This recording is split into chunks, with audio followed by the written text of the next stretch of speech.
ከአንድ ከእውነተኛ አገልጋይ የሚጠበቁ ነገሮች ምንድናቸው? እግዚአብሔር ቤተሰቦች በሙሉ እንደምን አላችሁ? ዛሬም የምትባረኩበት የምትታነጹበት መልካም የሆነ የእግዚአብሔርን ቃል ይዤላችሁ ቀርቤያለሁ ማለት ነው። ቃሉን እየሰማችሁ በያላችሁበት ስፍራ መልካም በረከትን እንደምትካፈሉ ሙሉ እምነት አለኝ ማለት ነው። ክብር ለአምላካችን ለእግዚአብሔር ይሁን።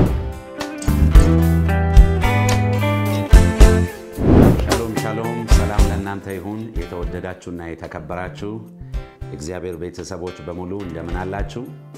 በመላው ኢትዮጵያ፣ በኤርትራ እንዲሁም በአፍሪካ ሀገራት፣ በአረብ ሀገራት፣ በአውሮፓ፣ በአሜሪካን፣ በካናዳ፣ በአውስትራሊያ፣ በኤዥያ፣ በዩኬ፣ በዓለም ዙሪያ ሁሉ ያላችሁ የተወደዳችሁና የተከበራችሁ እግዚአብሔር ቤተሰቦች በያላችሁበት ስፍራ የእግዚአብሔር ጸጋ፣ ሰላም፣ በረከት በጌታ በኢየሱስ ክርስቶስ ስም ይድረሳችሁ ላለው እኔ ወንድማችሁ ሐዋርያው ዲዲያ ጳውሎስ ነኝ። ክብር ለአምላካችን ለእግዚአብሔር ይሁን። እንዴት ናችሁ? ደህና ናችሁ ሆይ? እንዴት ከርማችኋል? ሁሉ ነገር መልካም ነው ወይ? እንግዲህ በመንለቃቸው መንፈሳዊ ፕሮግራሞች በተለያየ አይነት ሶሻል ሚዲያ እየተባረካችሁ እየታነጻችሁ እየተገነባችሁ በብዙ እየተጠቀማችሁ እንዳለ በተለያየ አይነት አቅጣጫና መንገድ ስልክ በመደወል ቴክስት በመላክ በተለያየ አይነት አቅጣጫ እያደረሳችሁን ስላለ መልእክት ሁሉ የሰራዊት አምላክ ቅዱስ እግዚአብሔር አብዝቶ ይባርካችሁ ማለት እወዳለሁ። ክብር ለአምላካችን ለእግዚአብሔር ይሁን። ያው እንደተለመደው ለኔም ከኔ ጋር አብረው ለሚያገለግሉት አገልጋዮች ለቤተ ክርስቲያናችን አጥብቃችሁ እንድትጸልዩና በመትችሉት አቅም ሁሉ ከቤተ ክርስቲያናችን ከራያችን ጎን ፓርትነር በመሆን እንድትቆሙ በእግዚአብሔር ፍቅር አሳስባችኋለሁ። ያው እንደምታውቁት የመንፈስ ቅዱስ ኃይል የክርስቶስ ቤተክርስቲያን በአዳማ ከተማ ማለትም በናዝሬት ከተማ እጅግ በጣም ግዙፍና ትልቅ የሆነ ከ15000 ሰው በላይ የሚይዝ ትልቅ አዳራሽ በመገንባት ላይ እንዳለች ሁላችሁም የምታውቁት ጉዳይ ሲሆን ይሄ ነገር እስኪያልቅና እስኪጠናቀቅ ድረስ ደከመኝ ሰለቸኝ ሳትሉ በመትችሉት አቅም ሁሉ ከጎናችን እንድትቆሙ በተለያዩ አይነት ማቴሪያሎችን በማቅረብ ሊሆን ይችላል፣ በጸሎት ሊሆን ይችላል፣ በገንዘብ ሊሆን ይችላል፣ በሐሳብ ሊሆን ይችላል ከጎናችን እንድትቆሙ በእግዚአብሔር ፍቅር አሳስባችኋለሁ። ጌታ ኢየሱስ ክርስቶስ አብዝቶ ይባርካችሁ። እንግዲህ ዛሬም በጣም ብዙዎቻችሁ የምትባረኩበት የምትታነጹበት መልካም የሆነ የእግዚአብሔርን ቃል ይዤላችሁ ቀርቤያለሁ ማለት ነው። ዛሬ ብንኖርና እግዚአብሔር ቢፈቅድ ከናንተ ጋራ እንድንከፋፈል የምፈልገው አንድ ርዕሰ ጉዳይ አለ። በዛ ርዕሰ ጉዳይ ላይ በደንብ ሰፋ ባለ መልኩ ከእግዚአብሔር ቃል አንፃር እንማማራለን፣ ጸጋ እንከፋፈላለን። እግዚአብሔር ደግሞ እንደኛ ሰው አይደለም፣ እሱ መንፈስ ነው። በሁሉ ስፍራ ላይ የሚገኝ መለኮታዊ ዘላለማዊ አምላክ ስለሆነ ቃሉን እየሰማችሁ በያላችሁበት ስፍራ መልካም በረከትን እንደምትካፈሉ ሙሉ እምነት አለኝ ማለት ነው። ክብር ለአምላካችን ለእግዚአብሔር ይሁን። ምክንያቱም የእግዚአብሔር ቃል ሲናገር ቃሉን ላከ፣ ፈወሳቸው፣ ከጥፋታቸው አዳናቸው ይላል። ቃሉን በሰሙት ሁሉ ላይ መንፈስ ቅዱስ ወረደባቸው ይላል። ቃሉን እየሰማችሁ የእግዚአብሔር ኃይል፣ የእግዚአብሔር ክብር፣ የእግዚአብሔር ቅባት፣ የእግዚአብሔር ጸጋ፣ የእግዚአብሔር መንፈስ በናዝሬቱ በኢየሱስ ክርስቶስ ስም ባላችሁበት ስፍራ ይወርድባችኋል፣ ያገኛችኋል። ቃሉን እየሰማችሁ ለታመማችሁ ፈውስ ይሆንላችኋል፣ ለታሰራችሁ መፈታት ይሆንላችኋል። በእንቆቅልሹ ስላላችሁ እንቆቅልሻችሁን ይፈታዋል። በጥያቄው ስላላችሁ ደግሞ ጥያቄያችሁ መልስ ያገኛል ማለት ነው። በጌታ በኢየሱስ ክርስቶስ ስም መልካም የትምህርት ጊዜ እንዲሆን ጋብዛችኋለሁ። እንግዲህ ይህንን ትምህርት በተለያየ አይነት አቅጣጫ ምናልባት የምትሰሙት በግላችሁ ሊሆን ይችላል፣ በሞባይላችሁ፣ በአይፓዳችሁ፣ በላፕቶፓችሁ እንዲሁም በቴሌቪዥናችሁ በግልም ሆነ በቤተሰብ ደረጃ ልትሰሙ ትችላላችሁ። ስትሰሙ ግን እንግዲህ ማስታወሻ ይዛችሁ እስክሪብቶ ይዛችሁ የእግዚአብሔርን ቃል መጽሐፍ ቅዱስ ይዛችሁ አብራችሁ እንድትከፋፈሉ በእግዚአብሔር ፍቅር ጋብዛችኋለሁ። ምክንያቱም ሰፋ ያሉ አይነት ሐሳቦች ስለምናነሳ የተጻፈ ነገር ደግሞ መልካም ስለሆነ ማለት ነው። ክብር ለአምላካችን ለእግዚአብሔር ይሁን። እንግዲህ ያው ጸልዬላችሁ ስለሆነ የምመጣው ሰምታችሁ የሰማችሁት ቃል ከናንተ ጋር ተዋህዶ 30 60 100 እንዲያፈራላችሁ ጸሎቴ ነው። በጌታ በኢየሱስ ክርስቶስም ይህም እንዲሆን በእናንተ ላይ ቃል አውጃለሁ። ዛሬ እንድንከፋፈል የምፈልገው በውስጤ ያለው ሐሳብ ከእውነተኛ አገልጋይ የሚጠበቁ ነገሮች ምንድናቸው የሚል ነው። ከአንድ ከእውነተኛ አገልጋይ የሚጠበቁ ነገሮች ምንድናቸው? ማለትም ከሐዋርያቶች፣ ከነቢያት፣ ከፓስተሮች ከወንጌላውያን ከአስተማሪዎች ከዘማሪዎች እንዲሁ በልዩ ልዩ አይነት ዘርፍ ውስጥ ያገለገሉ ካሉ አገልጋዮችና ከክርስቲያኖች የሚጠበቁ ነገሮች ምንድናቸው ከእውነተኛ አገልጋይ የሚጠበቁ ነገሮች ምንድናቸው ስለዚህ ርዕሳችን ዛሬ የምንነጋገርበት ዋና ሐሳብ ከእውነተኛ አገልጋይ የሚጠበቁ ነገሮች ምንድናቸው የሚል ነውና እግዚአብሔርም ከኛ የሚጠብቀው ነገር አለ ሰዎችም ከኛ የሚጠብቁት ነገር አለ ከማስላችሁ ከእውነተኛ አገልጋይ እንግዲህ ብዙ ጊዜ እንደምናገረው ልዩ ልዩ አይነት አገልጋዮች አሉ በራሳቸው ነው የሾሙ በሰዎች የተሾሙ በሰይጣን የተሾሙ በእግዚአብሔር የተሾሙና የተቀቡ አገልጋዮች አሉ እኔ እየተናገርኩ ያለሁት በራሳቸው ስለተሾሙ ወይንም በሰው ስለተሾሙ ወይንም በሰይጣን ስለተሾሙት አገልጋዮች ሳይሆን በእግዚአብሔር ተመርጠው ስለተቀቡና ስለተሾሙ ስለ እውነተኛ አገልጋዮች ነው የምናገረው ስለዚህ ከአንድ እውነተኛ አገልጋዮች የሚጠበቁ ነገሮች ምንድናቸው የሚለው በዛ ርዕሰ ጉዳይ ላይ ሰፋ ባለ መልኩ እንነጋገራለን ብዙዎቻችሁ ደግሞ በመነጋገርበት በዚህ ትምህርት እንደምትታነጹ እንደምትባረኩ ሙሉ እምነቴ ነው እንግዲህ ከእውነተኛ አገልጋይ የሚጠበቁ ነገሮች የመጀመሪያውና አንደኛው ፍቅሩን ለሌሎች የሚገልጥ መሆን አለበት ለማይወዱት እንኳን ሃሌሉያ ክብር ለኢየሱስ ክርስቶስ ይሁን አንድ እውነተኛ አገልጋይ ለሌሎች ከርሱ የሚጠበቅበት የመጀመሪያው ነገር ፍቅሩን ለሌሎች የሚገልጥ መሆን አለበት ለማ ሲባል ለማይወዱት እንኳን አይታችኋል ለሚወዱን ሰዎች ብቻ ሳይሆን እውነተኛ አገልጋዮች ፍቅራችንን ማሳየት ፍቅራችንን መግለጥ ያለበት ለማይወዱን ሰዎች ለማይቀበሉን ሰዎች ለሚገፉን ሰዎች በክፉ እኛን ለሚፈልጉ ሰዎች እንኳን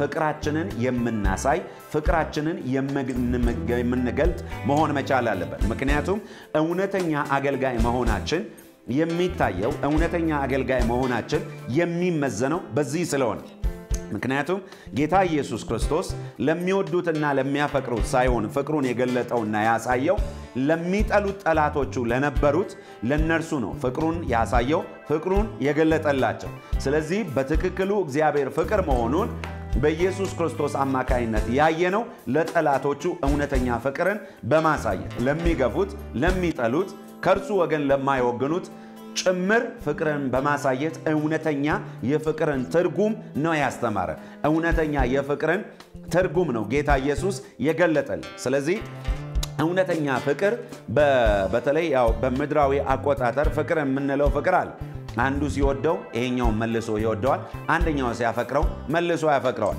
የእግዚአብሔር ፍቅር ግን ለሚወዱት ሳይሆን ለጠላቶቹ ለሚገፉት ለማይቀበሉት ለማይከተሉ ጭምር ነው እውነተኛን ፍቅር ያሳየው ስለዚህ የእውነተኛ ፍቅር ትርጉሙ ለወደደን መልሶ መውደድ ላፈቀረን መልሶ ማፍቀር ሳይሆን ለሚጠሉን ለሚገፉን ለማይቀበሉን ለሚቃወሙን ጭምር እንኳን እውነተኛ ፍቅርን በማሳየት የእግዚአብሔርን ፍቅር ልናሳያቸው ይገባል ማለት ነው ስለዚህ እውነተኛ የእግዚአብሔር አገልጋዮች የሆንን በሙሉ ክርስቲያኖች የሆንን በሙሉ ለሌሎች ፍቅርን የምናሳይ ፍቅርን የምንገልጥ ለማ ሲባል ለሚጠሉን ጭምር ለማይወዱን ለሚቃወሙን ጭምር እንኳን በተቻለን መጠን የእግዚአብሔርን ፍቅር ልናሳያቸው ይገባል እላለሁ በናዝሬቱ በኢየሱስ ክርስቶስ ስም ይሄን እውነተኛ የሆነውን የእግዚአብሔርን ፍቅር ማሳየት ይብዛልን እንግዲህ ከእግዚአብሔር ቃል አንፃር በዚህ ጉዳዮች ላይ እንነጋገራለን እንዴት ለሌሎች እውነተኛ የሆነውን የእግዚአብሔርን ፍቅር ማሳየት እንዳለብን መቼም ለኛ አስተማሪያችን የምንከተልበት የምንመራበት የእግዚአብሔር ቃል ስለሆነ ከእግዚአብሔር ቃል አንፃር እንዴት ለሌሎች እውነተኛ ፍቅርን ማሳየት እንዳለብን የእግዚአብሔር ቃል በግልጽ ይነግረናልና ከዛ ከእግዚአብሔር ቃል አንፃር ነገሮችን እንመለከታለን ምክንያቱም እውነተኛውን ነገር ሁሉ ጊዜ የሚያሳየን የሚያስተምረን የእግዚአብሔር ቃል ስለሆነ ማለት ነው ክብር ለአምላካችን ለእግዚአብሔር ይሁን እንግዲህ ማስታወሻ ያዛችሁ መጽሐፍ ቅዱስ ያዛችሁ ከኔ ጋር መመልከት ትችላላችሁ ዮሐንስ ወንጌል ምዕራፍ 13 ዮሐንስ ወንጌል ምዕራፍ 13 ከቁጥር 34 ጀምሮ ያለውን ሐሳብ ላሳያችሁ ዮሐንስ ወንጌል 13 ቁጥር 34 እርስ በርሳችሁ ትዋደዱ ዘንድ እኔ እንደወደድዋችሁ እናንተ ደግሞ እርስ በርሳችሁ ትዋደዱ ዘንድ አዲስ ትእዛዝ እሰጣችኋለሁ። እርስ በርሳችሁ ፍቅር ቢኖራችሁ ደቀ መዛሙርቴ እንደሆናችሁ ሰዎች ሁሉ በዚህ ያውቃችኋል። ክብር ለኢየሱስ ይሁን። እደግመዋለሁ። እርስ በርሳችሁ ትዋደዱ ዘንድ እንደወደድዋችሁ እናንተ ደግሞ እርስ በርሳችሁ ትዋደዱ ዘንድ አዲስ ትእዛዝ እሰጣችኋለሁ። እርስ በርሳችሁ ፍቅር ቢኖራችሁ ደቀ መዛሙርቴ እንደሆናችሁ ሰዎች ሁሉ በዚህ ያውቃችኋል። አይታችኋል። እርስ በርሳችሁ ብትዋደዱ ደቀ መዛሙርቴ እንደሆናችሁ ሰዎች ሁሉ በዚህ ምን ያደርጓቸዋል? ያውቋቸዋል። የኢየሱስ ክርስቶስ ደቀ መዛሙርት መገለጫቸው አንዱ መታወቂያቸው አንዱ መለያቸው አንዱ ምንድነው? ፍቅር ነው።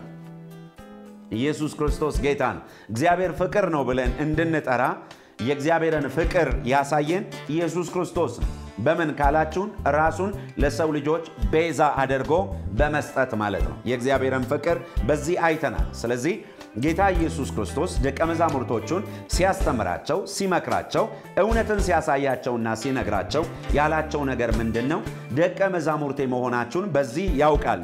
አጋንንት በማውጣታችሁ አላለም፣ ትንቢት በመናገራችሁ አላለም፣ በመፈወሳችሁ አላለም፣ ሐዋርያ በመሆናችሁ አላለም፣ ነብይ በማለታችሁ አላለም፣ እንደገና ወንጌላዊ ወይ አስተማሪ ወይ ፓስተር ወይ ዘማሪ በመሆናችሁ በዚህ ደቀ መዛሙርቴ መሆናችሁ ይታወቃል አላለም። የጌታ የኢየሱስ ክርስቶስ ደቀ መዛሙርት መለያው መታወቂያው መገለጫው የመጀመሪያውና አንደኛው ምንድነው ካላችሁኝ? ፍቅር። ኢየሱስ ክርስቶስ ጌታ ነው። ስለዚህ እርስ በርሳችን ስንዋደድ እርስ በርሳችን ስንፋቀር የእርሱ ደቀ መዛሙርት መሆናችን የእርሱ አገልጋይ መሆናችን በሁሉ ዘንድ የታወቀና በሁሉ ዘንድ የተገለጠ ይሆናል። ስለዚህ አሁን በዚህ ዘመን ይሄ እየታየ ነው ወይ? በእውነት በቅዱሳን መካከል በእውነት በአገልጋዮች መካከል መዋደድ አለ ወይ? ይሄን ለእናንተ ነው የምሰጣችሁ። እውነተኛ ፍቅር አለ ወይ? ይሄን ለእናንተ ነው የምሰጣችሁ። ስለዚህ እንደ እግዚአብሔር አገልጋዮች እንደ ክርስቶስ ኢየሱስ ደቀ መዛሙርቶች እንደ እውነተኛ ክርስቲያኖች ልንዋደድ እርስ በርሳችን በፍቅር ልንመላለስ ይገባል።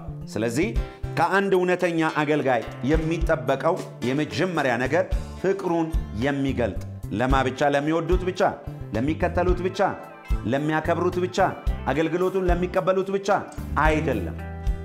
ለሚቃወሙት፣ ለማይቀበሉት፣ ለሚገፉት፣ ስሙን ለሚያጠፉት ለነሱ ጭምር እውነተኛ መውደድን እውነተኛ ፍቅርን ሊያሳያቸው ይገባል። ክብር ለአምላካችን ለሰራዊት ጌታ ለእግዚአብሔር ይሁንለት።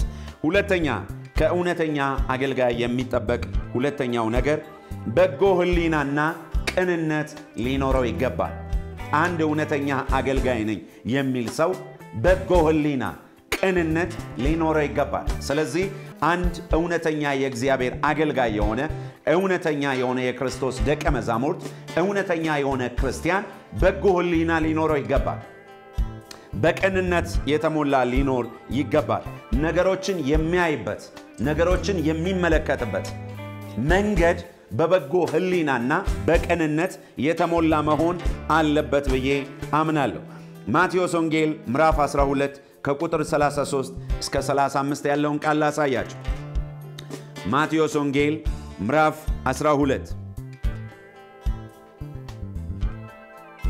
12 ከቁጥር 33 እስከ 35 ያለውን ቃል ላሳያችሁ። እንደዚህ ይላል።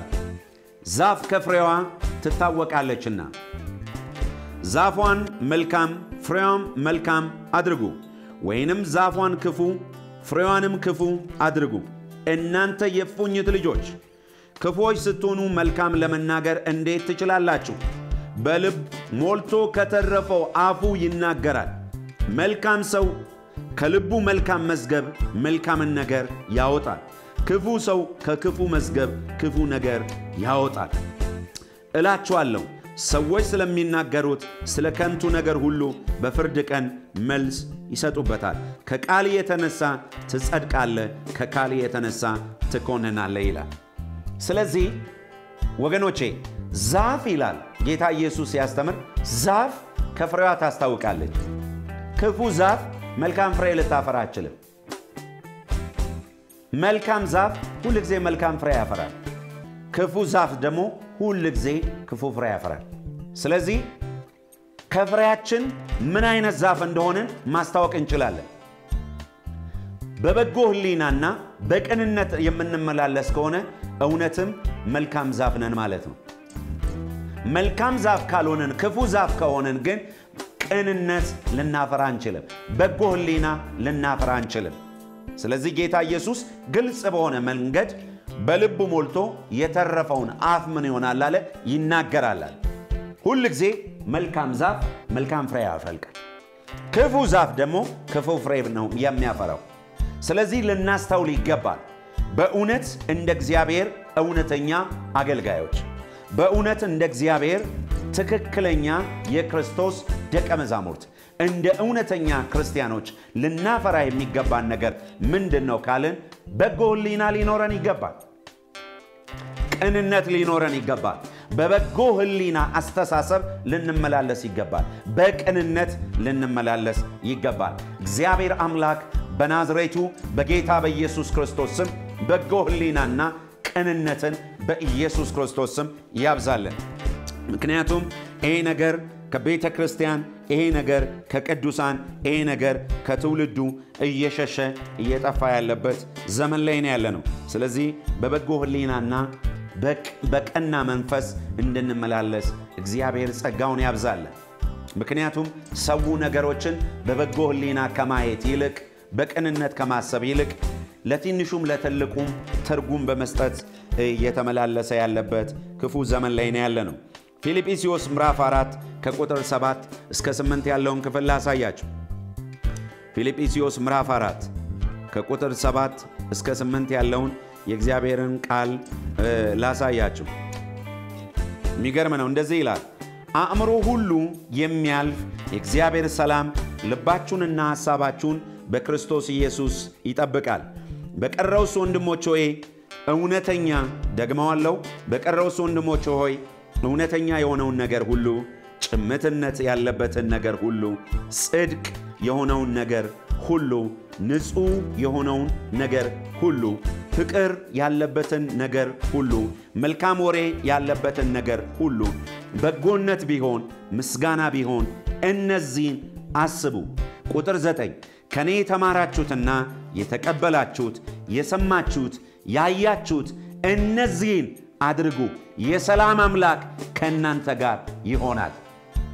ሃሌሉያ! የሚገርም እኮ ነው ጳውሎስ ለፊልጵስዩስ ሰዎች ሚላች ከኔ አለ የተማራችሁት የተቀበላችሁት የሰማችሁት ያያችሁት እነዚህን አድርጉ፣ የሰላም አምላክ ከእናንተ ጋር ይሆናል።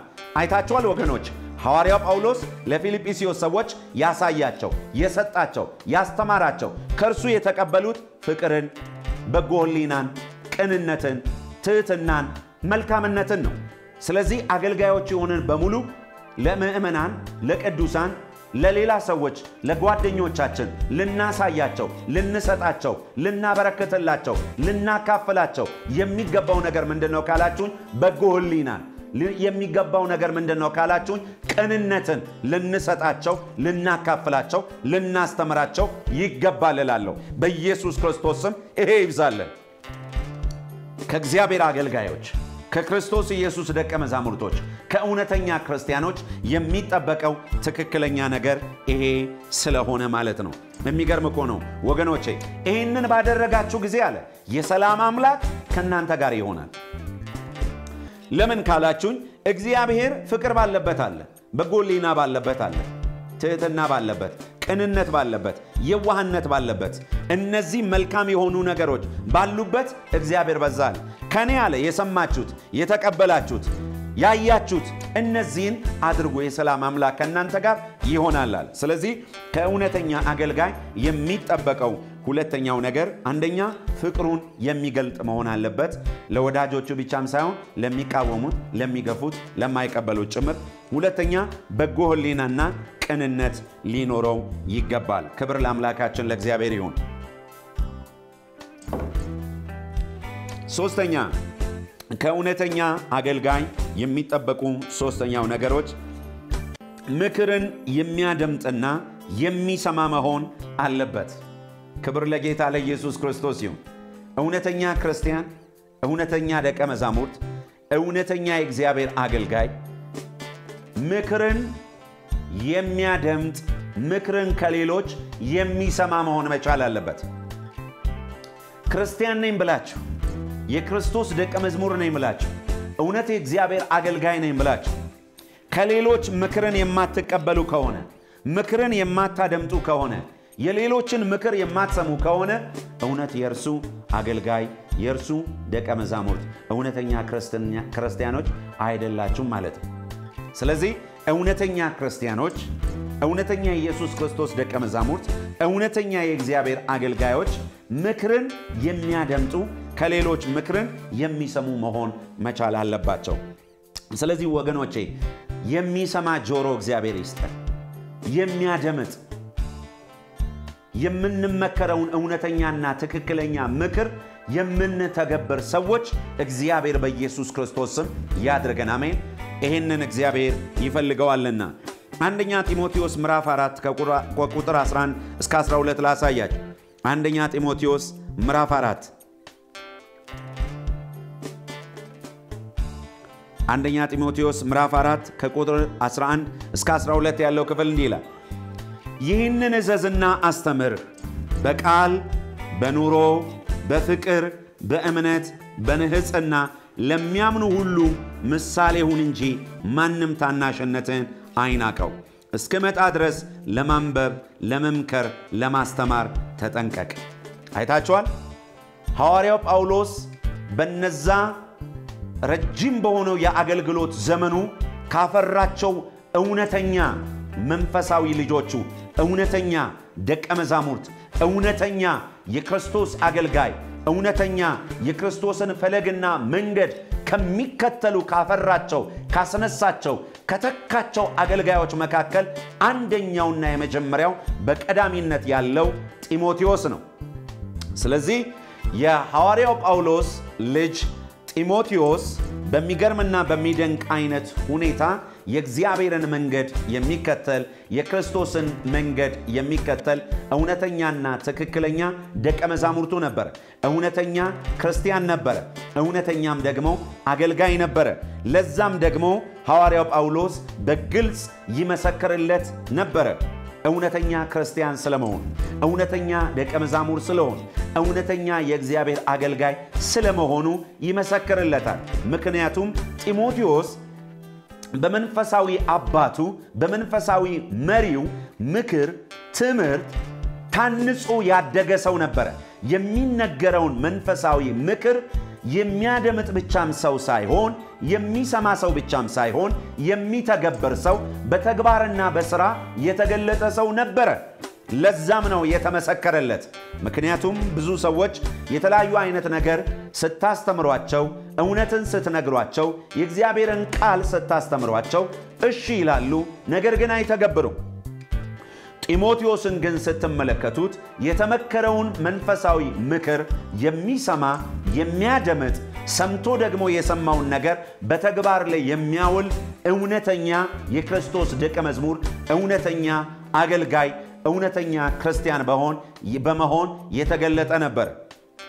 ስለዚህ በጣም እጅግ የምወዳችሁና የማከብራችሁ በዓለም ዙሪያ ያላችሁ የእግዚአብሔር ቤተሰቦች በሙሉ አንድ ከእውነተኛ አገልጋይ ከእውነተኛ ክርስቲያን የሚጠበቀው ሶስተኛው ነገር ምክርን የሚሰማ ምክርን የሚያደምጥ ያንን የተመከረውን ትክክለኛ መጽሐፍ ቅዱሳዊ የሆነውን ምክር ተግባር ላይ የሚያውል መሆን መቻል አለበት።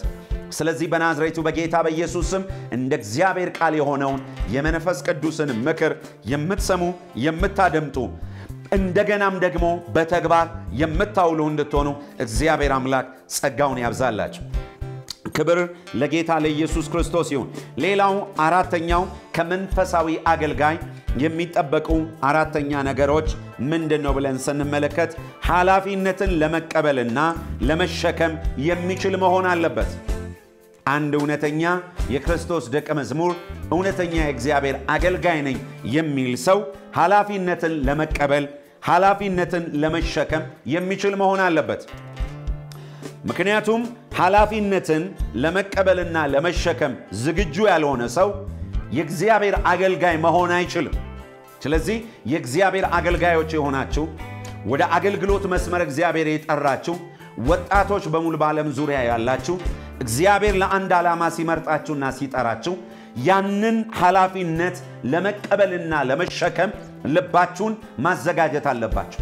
ትከሻችሁን ማስፋት አለባችሁ። ስለዚህ ኃላፊነትን ለመቀበልና ለመሸከም ያልተዘጋጀ ሰው የእግዚአብሔር አገልጋይ ለመሆን ብቁ አይደለም ማለት ነው። ስለዚህ የእግዚአብሔር አገልጋይ ነኝ የሚል ሰው የእግዚአብሔር አገልጋይም ደግሞ ለመሆን ጥሪ ያለበት ሰው ኃላፊነትን ለመቀበል ኃላፊነትን ለመሸከም የተዘጋጀ መሆን አለበት። ምክንያቱም አገልግሎት ትልቅ ኃላፊነት ስለሆነ ማለት ነው። ያንን ከእግዚአብሔር ዘንድ የሚመጣለትን ኃላፊነት የሚሸከም የሚቀበል መሆንም መቻል አለበት። በናዝሬቱ በጌታ በኢየሱስ ክርስቶስ ስም እባርካቸዋለሁ። ኃላፊነትን መቀበልና ኃላፊነትን መሸከም የምትችሉበት ሰፊ ልብ፣ ሰፊ ትከሻ፣ የተባረከ አእምሮ በኢየሱስ ክርስቶስ ስም እግዚአብሔር ያብዛላችሁ። ለመቀበልና ለመሸከም ተዘጋጅታችሁ ከሆነ እግዚአብሔር በብዙ ይሰጣችኋል። እግዚአብሔር ደግሞ በብዙ ያሸክማችኋል። ነገር ግን ለመቀበልና ለመሸከም የተዘጋጃችሁ ካልሆናችሁ በስተቀር ካልሆናችሁ እንዴትስ የእግዚአብሔርን ክቡር አገልግሎት መቀበል ትችላላችሁ? እንዴት ክቡር የሆነውን የእግዚአብሔርን ስጦታ መሸከምስ ትችላላችሁ? ስለዚህ ከአንድ እውነተኛ አገልጋይ ከአንድ እውነተኛ የክርስቶስ ደቀ መዝሙርትና ክርስቲያን የሚጠበቅ ነገር ኃላፊነትን ለመቀበልና ለመሸከም የተዘጋጀ መሆን አለበት። ኢየሱስ ክርስቶስ የእግዚአብሔር ልጅ ጌታ ነው። ሉቃስ ወንጌል ምዕራፍ 14 ቁጥር 28 ሉቃስ ወንጌል ምዕራፍ 14 ቁጥር 28 እንደዚህ የሚል ድንቅ ቃል አለ። ከናንተ ግንብ ሊሰራ የሚወድ ከቁጥር 28 ጀምሮ ያለውን ላንብብላችሁ። ከናንተ ግንብ ሊሰራ የሚወድ ለመደምደሚያም የሚያበቃ ያለው እንደሆነ አስቀድሞ ተቀምጦ ከሰራው የማይቆጥር ማን ነው? ኪሳራውን የማይቆጥር ማን ነው? ስለዚህ ያለዚያ መሰረቱን ቢመሰርት ለመደምደሚያው ቢያቀተው ያዩ ሁሉ ይህ ሰው ሊሰራ ጀምሮ ሊደመድም አቃተው ብለው ሊዘብቱበት ይጀምራሉ። ወይንም ሌላው ንጉሥ በጦርነት ሊዋጋ የሚሄድ ከሁለት እልፍ ጋር የሚመጣን በአንድ እልፍ ሊገናኝ የሚችል እንደሆነ አስቀድሞ ተቀምጦ የማያስብ ንጉሥ ማን ነው? ባይሆንስ ሌላው ገና ሩቅ ሳለ መልእክተኞችን ልኮ እርቅ ይለምናል። እንግዲህ እንደዚሁ ማንም ከናንተ ያለው ሁሉ የማይተው ደቀ መዝሙር ሊሆን አይችልም። ስለዚህ አንድ ሰራተኛ አለ፣ አንድ ኢንጂነር፣ አንድ የግንባታ ባለሙያ ቤት ከመስራቱ በፊት ወይንም አንድ ባለሀብት ቤት ከመስራቱ በፊት ቤት ከመገንባቱ በፊት ለቤቱ ግንባታ ለቤቱ ሥራ የሚያስፈልገውን ነገር አስቀድሞ ይተምናል። ለዚህ ግንባታ ማለቂያ መደምደሚያ ይሆን ዘንድ ይሄ ያስፈልጋል ብሎ በዝርዝር ያስቀምጣል። ያንን ነገር በዝርዝር ካስቀመጠ በኋላ ከሀ ጀምሮ እስከ መደምደሚያው ከሀ ጀምሮ እስከ ፐ ድረስ ለዚህ የቤት ግንባታ የሚያስፈልጉት እነዚህ ነገሮች ናቸው ብሎ ተምኖ ዋጋውን ተምኖ ኃላፊነቱን ወስዶ ተሸክሞ ወደ ስራው ይገባል። ነገር ግን ዋጋውን ሳይተምን ዝም ብሎ የሚገባ ከሆነ ይሄ ሰው ጀምሮ መጨረስ አቃተው ብለው ሰዎች ይስቁበታል፣ ሰዎች ይሳለቁበታል ይላል። ስለዚህ የተወደዳችሁ ወንድሞችና እህቶች በዓለም ዙሪያ ያላችሁ ሁሉ አንድ አገልጋይ ኃላፊነትን ለመቀበል ለመሸከም የተዘጋጀ ልብና መንፈስ ሊኖረው ይገባል እንጂ ያንን ነገር ለመሸከምና ለመቀበል የተዘጋጀ ማንነትና ልብ ከሌለው ነገ መሳለቂያ ይሆናል። የሰይጣንም የሰዎችም መጫወቻ ሊሆን ይችላል። እሱም ነገ ሊጎዳበት ልቡ ሊሰበር ይችላል። እንግዲህ አንድ እውነተኛ አገልጋይ የሚጠበቁ ነገሮች ምን እንደሆኑ ተመልክተናል። አምስተኛው እውነተኛ አገልጋይ የሚጠበቅበት አምስተኛው ነገር ጽናትን መለማመድ መቻል አለበት። ምክንያቱም አንድ እውነተኛ አገልጋይ እውነተኛ የክርስቶስ ደቀ መዛሙርት በተለያየ አይነት ጎዳና በተለያየ አይነት መንገድ የሚያልፍ ስለሆነ ጽናትን መለማመድ አለበት። ክብር ለጌታ ለኢየሱስ ይሁን። ለዛ ኮኖ የእግዚአብሔር ቃል በኢሳይያስ 43 ቁጥር 1 ጀምሮ በእሳት ውስጥ ባለፍክ ጊዜ ነበልባሉ ምን አያደርግም አይፈጅም ይላል በውሃ ውስጥ ባለፍክ ጊዜ ውሃው ምን አያደርግም አያሰጥምህም ይላል ነገር ግን አንድ ነገር ይሆናል ውሃው አጥቦ ቆሻሻችሁን ከላያችሁ ላይ ያስወግዳል እሳቱ ደግሞ አላስፈላጊ ገለባ የሆነውን ነገር ከናንተ ላይ አቃጥሎ ያስወግዳል ወርቅ ከመባሉ በፊት ወርቅ ተቆፍሮ ከወጣ በኋላ በእሳት ውስጥ ማን ነው በውሃ ውስጥ ይታጠባል እላዩ ላይ ያለው ቆሻሻ በውሃው ይወገድለታል እንደገና ወርቅ እሳት ውስጥ ገብቶ ነጥሮ ይወጣል ከዛ በሰዎች እጅ ላይ አንገት ላይ የተለያዩ አይነት የሰውነት ክፍል ላይ በመቀመጥ ለሰው ልጆች ጌጥ በመሆን ይቀመጣል ውበት በመሆን ይቀመጣል የዛን ጊዜ አቤት ወርቁ ሲያምር አቤት ወርቋ ሲያምር ይባላል ሲያምር ከመባሉ በፊት ግን ውሃ ውስጥ አልፏል ሲያምር ከመባሉ በፊት እሳት ውስጥ አልፏል ውሃ ውስጥና እሳት ውስጥ አልፎ ግን አልጠፋም አምሮና ተውቦ ለጌጥ ሆኗል ስለዚህ የተወደዳችሁና የተከበራችሁ የእግዚአብሔር ቤተሰቦች አንድ እውነተኛ አገልጋይ በተለያየ አይነት መንገዱ ስለሚያልፍ ጽናትን የሚለማመድ መሆን መቻል አለበት ክብር ለአምላካችን ለእግዚአብሔር ይሁን እግዚአብሔር አምላክ በነገር ሁሉ የጽናትን መንፈስ ያብዛልን ፊልጵስዩስ ምዕራፍ 3 ቁጥር 13 ፊልጵስዩስ ምዕራፍ 3 ቁጥር 13 ላይ የሚገርም የእግዚአብሔር ቃል አለ እሱን ቃል ላሳያችሁ እንደዚህ ይላል ወንድሞች ሆይ እኔ ገና እንዳልያዙት እቆጥራለሁ ነገር ግን አንድ ነገር አደርጋለሁ በኋላዬ ያለውን እየረሳው በፊት ያለውን ለመያዝ እዘረጋለሁ ሃሌሉያ ምንድነው ያለው ጳውሎስ ወንድሞቼ ሆይ እኔ ገና እንዳልያዝኩት እቆጥራለሁ ነገር ግን አንዳች ነገር አደርጋለሁ በኋላዬ ያለውን እየረሳው በፊት ያለውን ለመያዝ እዘረጋለሁ አይታችኋል ለትላንትናው እግዚአብሔርን ያመሰገንን ተሳስተን ከሆነ ትምህርት እየወሰድን ስለ መልካሙ ነገር እግዚአብሔርን እየባረክን ወደፊት ደግሞ ያለውን ለመያዝ መዘርጋት አለብን ወደፊት መዘርጋት አለብን እንጂ በአንድ ቦታ ጠግበን ረክተን ተደላድለን ልንቀመጥ አይገባም ሁሉ ጊዜ መዘርጋት ሁሉ ጊዜ መለቀቅ አለብን እላችኋል ክብር ለአምላካችን ለሰራዊት ጌታ ለእግዚአብሔር ይሁንለት ገላትያ ምዕራፍ 6 ደግሞ ላሳያችሁ ገላትያ ምዕራፍ 6 ከቁጥር 7 እስከ 10 እንደዚህ ይላል አትሳቱ እግዚአብሔር አይዘበትበትም ሰው የሚዘራው ሁሉ ያንኑ ደግሞ ያጭዳልና በገዛ ስጋው የሚዘራ ከስጋው መበስበስን ያጭዳል በመንፈስ ግን የሚዘራ ከመንፈስ የዘላለምን ሕይወት ያጭዳል ባንዝል ሃሌሉያ እዚህ ጋር በደንብ ስሙን ባንዝል በጊዜው እናጭዳለን መልካምን ሥራ ለመስራት አንታከትም እንግዲያስ ጊዜ ካገኘን ዘንድ ለሰው ሁሉ ይልቁንም ለሃይማኖት ቤተሰቦች መልካምን እናድርግ አሜን አሜን ባንዝል በጊዜው እናጭዳለን ስለዚህ ሰው የዘራው ያንኑ ያጭዳል ማለት ነው ስለዚህ እህቶቼና ወንድሞቼ የተከበራችሁ በዓለም ዙሪያ ሁሉ ያላችሁ እጅግ መወዳችሁና ማከብራችሁ የእግዚአብሔር ቤተሰቦች ሁሉ አንድ እውነተኛ አገልጋይ እውነተኛ የክርስቶስ ደቀ መዝሙር የእግዚአብሔር አገልጋይ ነን ካለን ጽናትን መለማመድ አለብን ማለት ነው ስድስተኛ ከእውነተኛ አገልጋይ የሚጠበቅ ስድስተኛ ምን እንደሆነ ላሳያችሁ ሰዎችን ለመርዳት የተዘጋጀ ወይንም ንቁ የሆነ መሆን አለበት አገልግሎት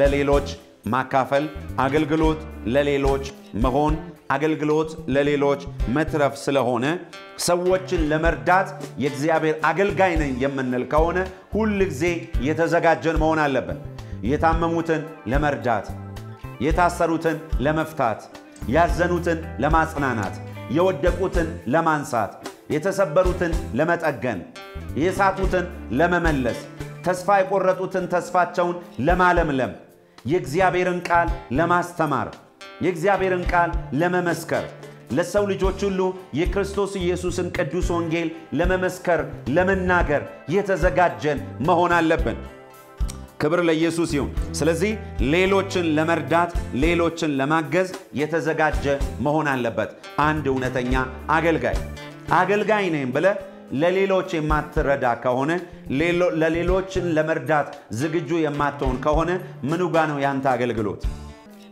ስለዚህ አገልግሎት ማለት ሌሎችን መርዳት፣ ሌሎችን ማገዝ፣ ለሌሎች መኖር ማለት ነው።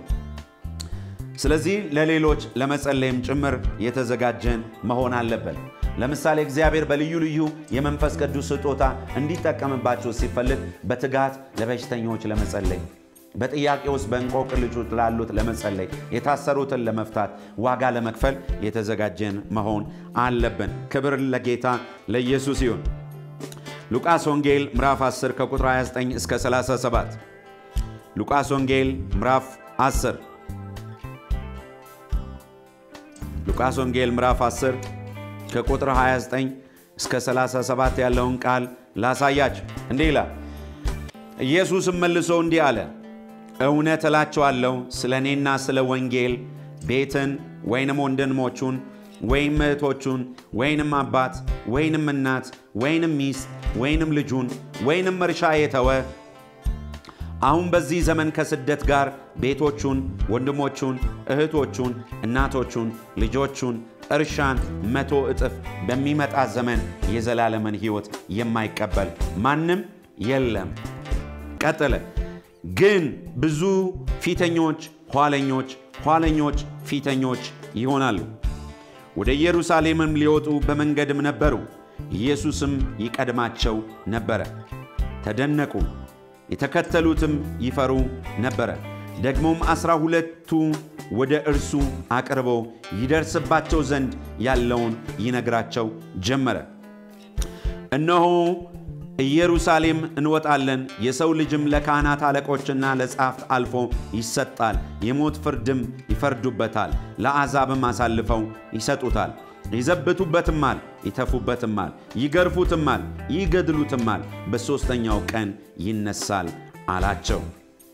የዘብዴዎስም ልጅ ያዕቆብና ዮሐንስ ወደ እርሱ ቀርበው መምህር ሆይ የምንለምንህ ሁሉ እንድታደርግልን እንወዳለን አሉት። እርሱም ምን ላደርግ ትወዳላችሁ አለ። እነርሱም በከበረ ጊዜ አንዳችን በቀኝ አንዳችን በግራ መቀመጥን ስጠን አሉት። ኢየሱስ ግን የምትለምኑትን አታውቁም፣ እኔ የምጠጣውን ጽዋ ልትጠጡ፣ እኔ የምጠመቀውንም ጥምቀት ልትጠመቁ ትችላላችሁን አላቸው። እነርሱም እንችላለን አሉት። ኢየሱስም እኔ የምጠጣው ጽዋ ትጠጣላችሁ፣ እኔ የምጠመቀውንም ጥምቀት ትጠመቃላችሁ አላቸው ይላል። ክብር ለጌታ ለኢየሱስ ክርስቶስ ይሁን።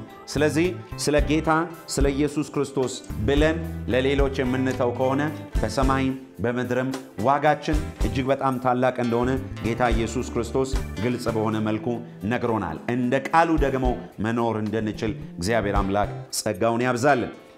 ስለዚህ ሌላው ደግሞ ሰባተኛ ከእውነተኛ አገልጋይ የሚጠበቀው ሰባተኛ ነገር ምን እንደሆነ ላሳያችሁ። ከእውነተኛ አገልጋይ የሚጠበቅ ሰባተኛው ነገር አርቆ የሚያስብ መሆን መቻል አለበት። ክብር ለጌታ ለኢየሱስ ይሁን።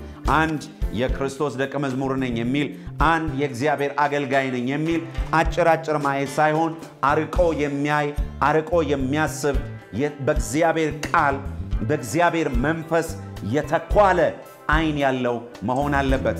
ይሄ የተፈጥሮ አይኑ ሳይሆን የውስጥ አይኑ ነገሮችን አርቆ የማየት፣ ነገሮችን አርቆ የማሰብ አቅም ሊኖረው ይገባል። ንስር እንደምታውቁ ከረጅም ከርቀት የማየት አቅምና ችሎታ ተሰጥቷል። ስለዚህ እውነተኛ የእግዚአብሔር አገልጋዮችም ደግሞ አርቆ የማሰብ፣ አርቆ ነገሮችን የማየት ትልቅ ተሰጥኦ፣ ትልቅ ችሎታ አላቸው። በናዝሬቱ በኢየሱስ ክርስቶስ ስም ዛሬ ልባርካችሁ እወዳለሁ። አርቃችሁ ማሰብ የምትችሉበት፣ አርቃችሁ ማየት የምትችሉበት በእግዚአብሔር ቃልና በመንፈስ ቅዱስ የተኳለ አይን በኢየሱስ ክርስቶስ ስም ይሰጣችሁ። አሜን፣ ሃሌሉያ። ስለዚህ እውነተኛ የእግዚአብሔር አገልጋይ አርቆ የሚያስብ ነው፣ አርቆ የሚያይ ነው። አጭር የሚያይ ሳይሆን፣ አጭር የሚያስብ ሳይሆን ሩቅ ማየት የሚችል፣ ሩቅ ማሰብ የሚችል ነው ማለት ነው። ክብር ለአምላካችን ለሰራዊት ጌታ ለእግዚአብሔር ይሁንለት። ከእግዚአብሔር ቃል አንጻር አንዳንድ ቦታዎችን ላሳያችሁ። መክብብ ምዕራፍ 3 ቁጥር 1 መክብብ ምዕራፍ 3 ቁጥር 1 ሃሌሉያ ከዛሬ ቀን ጀምሮ በኢየሱስ ክርስቶስ ስም ለብዙዎቻችሁ የሰራዊት አምላክ ቅዱስ እግዚአብሔር አርቆ ማሰብ አርቆ ማየት የምትችሉበትን እይታ ይቅጠምላችሁ መክብብ ምዕራፍ 3 ቁጥር 1 ላይ እንደዚህ ይላል ለሁሉ ዘመን አለው ከሰማይ በታች ለሆነው ነገር ሁሉ ጊዜ አለው ለመውለድ ጊዜ አለው ለመሞት ጊዜ አለው ለመትከል ጊዜ አለው የተተከለውንም ለመንቀል ጊዜ አለው ለመግደል ጊዜ አለው ለመፈወስ ጊዜ አለው ለማፍረስ ጊዜ አለው ለመስራት ጊዜ አለው ድንጋይን ለመጣል ጊዜ አለው ድንጋይንም ለመሰብሰብ ጊዜ አለው ለመተቃቀፍ ጊዜ አለው ከመተቃቀፍም ለመራቅ ጊዜ አለው አይታችኋል መክብብ ምዕራፍ 3 ላይ ለሁሉ ነገር ጊዜ እንዳለው የእግዚአብሔር ቃል በግልጽ የእግዚአብሔር ቃል ቁልጭ ባለ መልኩ ስለ ሁሉ ያስተምረናል ማለት ነው ስለዚህ እውነተኛ የእግዚአብሔር አገልጋይ እውነተኛ የክርስቶስ ደቀ መዝሙር ሩቅ ማሰብ የሚችል ሩቅ ማየት የሚችል እይታ ያለው ነው ማለት ነው እግዚአብሔር አምላክ ይሄንን እይታ ያብዛል ሌላም የመጽሐፍ ቅዱስ ክፍል ላሳያችሁ ያዕቆብ ምዕራፍ 1 ቁጥር 19 ክብር ለአምላካችን ለእግዚአብሔር ይሁን ያዕቆብ ምዕራፍ 1 ቁጥር 19 እንደዚህ ይላል ስለዚህ የተወደዳችሁ ወንድሞች ሆይ ሰው ሁሉ ለመስማት የፈጠነ ለመናገር የዘገየ ለቁጣም የዘገየ ይሁን የሰው ቁጣ የእግዚአብሔርን ጽድቅ አይሰራምና ይላል ስለዚህ ወንድሞቼ ሩቅ ማሰብ ሩቅ ማየት ነገሮችን በአጭር እይታ ከማየት ነገሮችን በአጭር ከመመልከት አርቀን ማየት የምንችልበትን አርቀን ማሰብ የምንችልበትን እግዚአብሔር ይህን ልቦና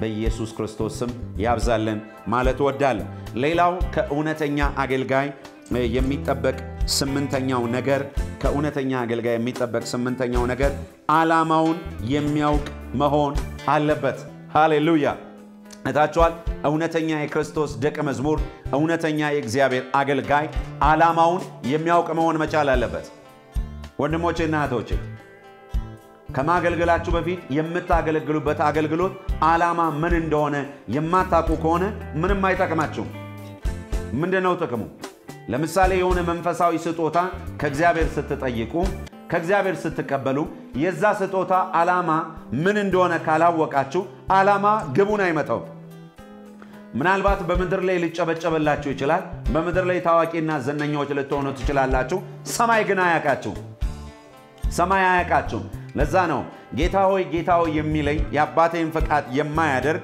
መንግስቴን አይወርስም ብሏል እነሱም ማለት በስምህ ታምራትን አላደረግንም ወይ በስምህ ትንቢት አልተናገርንም ወይ በስምህ አጋንንትን አላወጣንም ወይ ይሉኛል እኔ ግን የዛን ጊዜ ከቶ አላወቅኳችሁም እላቸዋለሁ ይላል አይታችኋል እሱ የማያቀው እሱ የሌለበት ሰው ደግፎ እግዚአብሔር የማይደግፍ ከሆነ ሰው አጨብጭቦልህ እግዚአብሔር የማያጨበጭብልህ ከሆነ ሰው ተቀብሎ እርሱ የማይቀበል ዓላማው የማታውቀው አገልግሎት ምን ይጠቅማል ወንድሜ ምንስ ይጠቅምሻል እህቴ ስለዚህ አንድ እውነተኛ አንድ ትክክለኛ የእግዚአብሔር አገልጋይ ነኝ የሚል ዓላማውን የሚያውቅ መሆን መቻል አለበት ዓላማቸውን የሚያውቁ አገልጋዮች ሁሉ ጊዜ አይደነባበሩም አይደነጋገጡም ዝናብ ዘነበ ጎርፍ ጎረፈ ቤታቸው መሰረታቸው አለቱ ላይ ስለሆነ ምንም ሊሆኑ አይችሉም ዝናቡም ያልፋል ጎርፉም ያልፋል እነሱ ግን በአለቱ ላይ ስለሆኑ እስከ መጨረሻው ይቀጥላሉ ነገር ግን ቤታቸው አለቱ ላይ ካልሆነ ዓላማቸውን የሳቱ ከሆነ አሸዋ ላይ እንደተሰራ ቤት ስለሚሆኑ ዝናብ በዘነበ ጊዜ ጎርፍ በጎረፈ ጊዜ የቤቱ አወዳደቅ የከፋ ይሆናል ለምን መሰረታቸው ዓላማቸውን በማያውቁበት አሸዋ ላይ የተመሰረተ ስለሆነ ስለዚህ ዓላማችሁን አውቆ ማገልገል በኢየሱስ ክርስቶስ ስም ይሁንላችሁ የሐዋርያት ሥራ ምዕራፍ 1 ቁጥር 8 ላይ ድንቅ የእግዚአብሔር ቃል ላሳያችሁ የሐዋርያት ሥራ ምዕራፍ 1 ቁጥር 8 ነገር ግን መንፈስ ቅዱስ በእናንተ ላይ በወረደ ጊዜ ኃይልን ትቀበላላችሁ በኢየሩሳሌም በይሁዳ ሁሉ በሰማሪያ እስከ ምድር ዳር ድረስ ምስክሮቼ ትሆናላችሁ ሃሌሉያ ስለዚህ መንፈስ ቅዱስን የሚቀበሉበት ዋነኛና ዋነኛ ዓላማቸው ምንድነው ከተባለ በኢየሩሳሌም በይሁዳ በሰማርያ እስከ ምድር ዳር ድረስ የኢየሱስ ክርስቶስ ምስክር የሆኑ ዘንድ ነው። አለቀ። ሌላ ዓላማ የለውም። ስለዚህ አንድ አገልጋይ ከእግዚአብሔር የትኛውንም አይነት መንፈሳዊ ስጦታ ሲቀበል ያንን ስጦታ የተቀበለበት ዓላማ ምን እንደሆነ ጠንቅቆ ከእግዚአብሔር ማወቅ አለበት። ዓላማውን የማያውቅ ከሆነ ለምን እንደተቀበለ ስለማያውቅ ለተገባው ዓላማ የተቀበለበትን ነገር በአግባቡና በስፍራው አያውልም ማለት ነው። ስለዚህ ጌታ ኢየሱስ ክርስቶስ ምንድነው ያላቸው ደቀ መዛሙርቱን በሐዋርያት ሥራ ምዕራፍ 1 ቁጥር 8 ላይ ኃይልን እስክትቀበሉ ድረስ በኢየሩሳሌም ቆዩ አላቸው።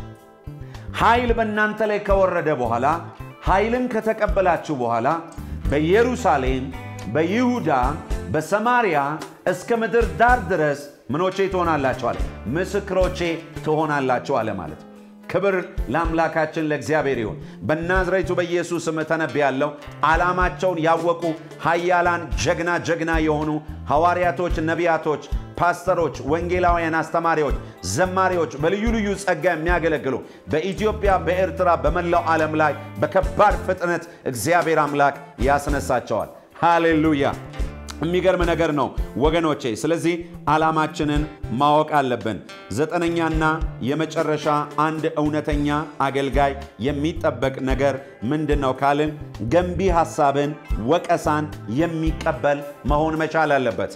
ክብር ለኢየሱስ ይሁን። ብዙ ጊዜ ገንቢ ሐሳብን፣ ወቀሳን ለመቀበል ይከብደናል። ለምን? እኔ ሁሉን አውቃለሁ፣ ማን ሊመክረኝ ይችላል የሚል ባይነት ማንነት ስላል አውቃለን የምንል ሰዎች እግዚአብሔር ምስክሬ እውነቱን ልንገራችሁ አናውቅም። እውነቱን ስነግራችሁ አናውቅም። ከእውቀት ከፍለን እናውቃለን የሚለው ሁሉን እናውቃለን አይልም።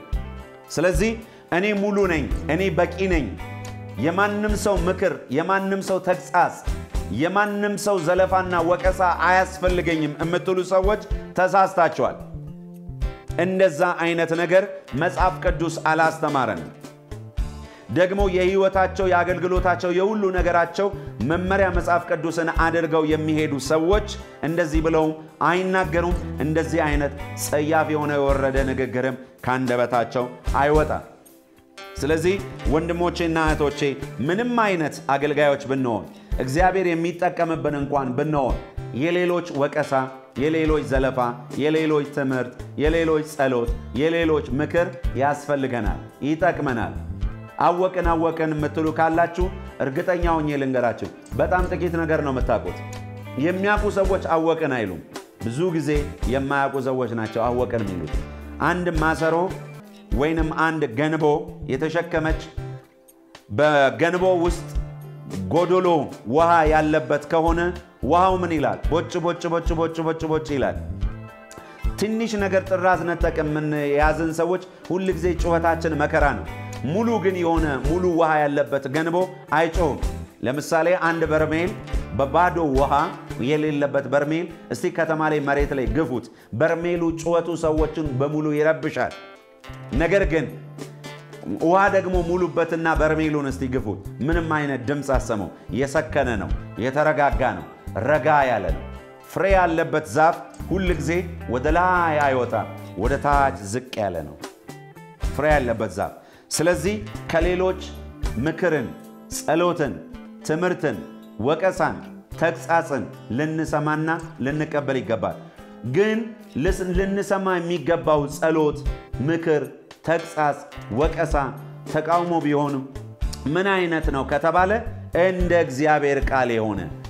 አንዳንድ ሰዎች ጸሎት ብለው ሊያሟርቱባችሁ ስለሚችሉ፣ ትምህርት ብለው፣ ምክር ብለው፣ ተግሳጽ ወይም ዘለፋ ብለው ወደ ጥፋት የምትሄዱበትን ነገር ሊነግሯችሁ ስለሚችሉ የምትሰሙት ምክር፣ ተግሳጽ፣ ጸሎት ራሱ ምን መሆን አለበት? እንደ እግዚአብሔር ቃል መሆን አለበት። ስለዚህ እውነተኛ አገልጋይ ሁሉ ጊዜ ወቀሳን ይቀበላል፣ ገንቢ ምክሮችን የሚቀበል መሆን አለበት ማለት ነው። ማቴዎስ ወንጌል ምዕራፍ 14 ከቁጥር 1 እስከ 14 ያለውን ክፍል ተናግሬ ልጨርስ። ማቴዎስ ወንጌል ምዕራፍ 14 ከቁጥር 1 እስከ 14 እንደዚህ ይላል። በዚያን ዘመን የአራተኛው ክፍል ገዢ ሄሮድስ የኢየሱስን ዝና ሰማ። ለሌሎችም ይህ መጥምቁ ዮሐንስ ነው፣ እርሱ ከሙታን ተነስቷል፣ ስለዚህ ኃይል በእርሱ ይደረጋል አለ። ሄሮድስም በወንድሙ በፊልጶስ ሚስት በሄሮዳድያ ምክንያት የዮሐንስን አስይዞ አሳስሮት በወህኒ አኖሮት ነበርና፣ ዮሐንስም እርሷ ለአንተ ትሆን ዘንድ አልተፈቀደም ይለው ነበር። ልትገድለውም ወዶ ሳለ ሕዝቡ እንደ ነቢይ ስላዩት ፈራቸው። ነገር ግን ሄሮድስ የተወለደበት ቀን በሆነ ጊዜ የሄሮድያዳ ልጅ በመካከላቸው ዘፈነች፣ ሄሮድስንም ደስ አሰኘችው። ስለዚህ የምትለምነውን ሁሉ እንዲሰጣት በመሐላ ተስፋ አደረገላት። እርሷም በእናቷ ተመክራ፣ ተመልከቱ አይታቸዋል፣ ክፉ ምክር ሰይጣናዊ ምክር ስለሆነ እርሷም በእናቷ ተመክራ የመጥምቁ ዮሐንስን ራስ በዚህ ወጭት ስጭኝ አለችው። ንጉሥም አዘነ። ነገር ግን ስለ መሐላው ከእርሱ ጋር ተቀምጠው ስላሉ ሰዎች እንዲሰጣት አዘዘ። ንጉሥም ልኮም የዮሐንስን ራስ በወህኒ አስቆረጠው። ራሱንም በወጭት አምጥተው ለብላቴናይቱ ሰጧት። ወደ እናቷም ወሰደችው። ደቀ መዛሙርትም ቀርበው በደኑን ወሰዱና ቀበሩት። መጥተውም ለኢየሱስ አወሩለት። ኢየሱስም በሰማ ጊዜ ከዚያ ብቻውን ወደ ምድረ በዳ በታንኳ ፈቀቅ አለ። ሕዝቡም ሰምተው ከከተማዎቹ በእግር ተከተሉት። ወጥቶም ብዙ ሕዝብ አየና አዘነላቸው፣ ደዌዎቻቸውንም ፈወሰ ይላል። አይታቸዋል። እዚህቺ ሴት በንጉሥ ፊት ለመስፈን ወጥታ ስለነበረ በእናቷ ተመክራ ንጉሥን ደስ አሰኝታው ነበረ። ንጉሥ ሄሮድስ መጥምቁ ዮሐንስን ሰዎች እንደ ነቢይ ስለሚቀበሉት እንደ ነቢይም ስለሚያዩት ፈርቶ ነበረ። ነገር ግን ስለ ቃሉ ስለማለው ሲል በእናቷ ክፉ ምክር ተመክራ ስለነበረ እናቷ ምንድን ያለቻት? የመጥምቁ ዮሐንስ አንገት ይቆረጥ። ምክንያቱም መጥምቁ ዮሐንስ ለጽድቅ የኖረ ለጽድቅ የሞተ ነቢይ ስለነበረ ያልተገባውን ነገር ባደረገ ጊዜ ይሄ አይገባም ኖ ብሎ ተቃውሞት ነበር። ለዛ አንገቱን አስቆረጠችው። ክፉ ምክር ተመክራ። ምን ልላችሁ ፈልጌ ነው? ሁሉንም ምክር ተቀበሉ፣ ሁሉንም ትምህርት ተቀበሉ፣ ሁሉንም ጸሎትና ተግሳጽ ተቀበሉ ያልክ አይደለም። እንደ እግዚአብሔር ቃል የሆነውን መርምራችሁ መዘናችሁ ተቀበሉ እያልኳችሁ ነው። ስለዚህ ክብር ለአምላካችን ለሰራዊት ጌታ ለእግዚአብሔር ይሁን። ዛሬ እጅግ በጣም መልካምና የተባረከ ቀን ነው እያሳለፈን ያለ ነው። ብዙዎቻችሁ ከዚህ ከተማራችሁ ትምህርት ብዙ ነገር እንደተማራችሁ እንደታነጻችሁ ለቀጣይ ነገራችሁ የሚሆን ትልቅ ስንቅ እግዚአብሔር እንዳስታጠቃችሁ አምናለሁ። ስለዚህ ልከልሰውና የዛሬውን ትምህርቴን ተክልዬ ልጨርስ። ከእውነተኛ መንፈሳዊ አገልጋይ የሚጠበቁ ነገሮች ምንድናቸው የሚለው፣ አንደኛ እውነተኛ መንፈሳዊ አገልጋይ ፍቅሩን የሚገልጥ መሆን አለበት። ለሚወዱት ብቻም ሳይሆን ለሚጠሉት፣ ለሚቃወሙት፣ ለማይቀበሉት ጭምር። ሁለተኛ በጎ ሕሊናና ቅንነት ሊኖረው ይገባል እውነተኛ መንፈሳዊ አገልጋይ። ሶስተኛ ምክርን የሚያደምጥና የሚሰማ የሚተገብር መሆን አለበት እውነተኛ መንፈሳዊ አገልጋይ። አራተኛ ኃላፊነትን ለመቀበል ለመሸከም የሚችል መሆን አለበት እውነተኛ መንፈሳዊ አገልጋይ። አምስተኛ ጽናትን መለማመድ አለበት ማን? እውነተኛ መንፈሳዊ አገልጋይ። ስድስተኛ ሰዎችን ለመርዳት ዝግጁ መሆን አለበት እውነተኛ መንፈሳዊ አገልጋይ። ሰባተኛ እውነተኛ መንፈሳዊ አገልጋይ አርቆ የሚያስብ አርቆ የሚያይ መሆን መቻል አለበት። ስምንተኛ እውነተኛ መንፈሳዊ አገልጋይ ዓላማውን የሚያውቅ ዓላማውን የተረዳ ላወቀውና ለተረዳው ዓላማ የሚኖር መሆን አለበት። ዘጠነኛና የመጨረሻ እውነተኛ መንፈሳዊ አገልጋይ ገንቢ የሆኑ ሐሳቦች፣ ወቀሳን፣ ምክርን የሚቀበል መሆን መቻል አለበት። ክብር ለአምላካችን ለሰራዊት ጌታ ለእግዚአብሔር ይሁን። ዛሬ በነበረን የትምህርት ጊዜ ብዙዎቻችሁ እንደታነጻችሁ፣ እንደተባረካችሁ፣ እንደታጠቃችሁ፣ እንደሰነቃችሁ አምናለሁ። የተማራችሁትን ትምህርት የሰራዊት አምላክ ቅዱስ እግዚአብሔር አብዝቶ ይባርከው። ይህንን ስለሰማችሁ ጊዜ ሰጣችሁ ደግሞ የእግዚአብሔርን እውነት ከኔ ጋር ስለተከፋፈላችሁ በጣም አመሰግናችኋለሁ። የሰራዊት አምላክ ቅዱስ እግዚአብሔር ሕይወታችሁን አገልግሎታችሁን፣ ትዳራችሁን፣ ኑሯችሁን፣ ራእያችሁን፣ ቤተሰባችሁን፣ ልጆቻችሁን፣ ጤናችሁን፣ ስራችሁን እናንተንና የናንተ የሆነውን ነገር ሁሉ አብዝቶ ይባርክ። በክርስቶስ ኢየሱስ ደም ሸፈንኳችሁ።